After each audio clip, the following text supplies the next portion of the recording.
Personne n'a vu le film pour l'instant, il n'y a que vous. C'est vrai, il n'y a que moi. Il n'y a que vous qui l'avez. Non, c'est vrai qu'il ne faut pas qu'on spoil, vous avez raison. La toute première avant-première est ce soir à Caen et c'est la première fois que des gens vont voir le film en entier.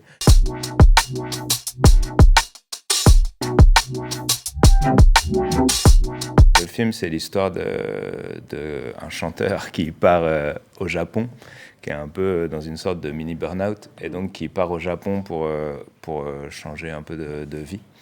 Et au Japon, il va tomber sur une armure mystique qui attire des monstres. On va suivre un peu les aventures de ce chanteur et de sa femme, comment est-ce qu'il va réussir à affronter ces monstres, quoi.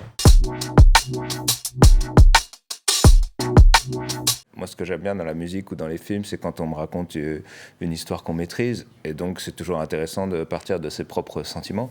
Après, c'est de la fiction, donc je raconte pas vraiment exactement ma vie.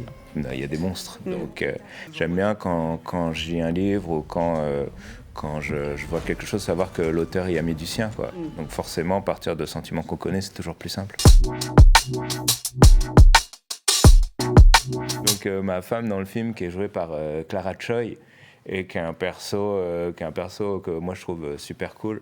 On voulait faire un perso de femme vraiment forte au premier degré. De toute façon, le film est quand même un film, c'est une comédie d'aventure. Donc, et après, je pense qu'il y a une deuxième ou une troisième lecture qui est un peu propre à chacun.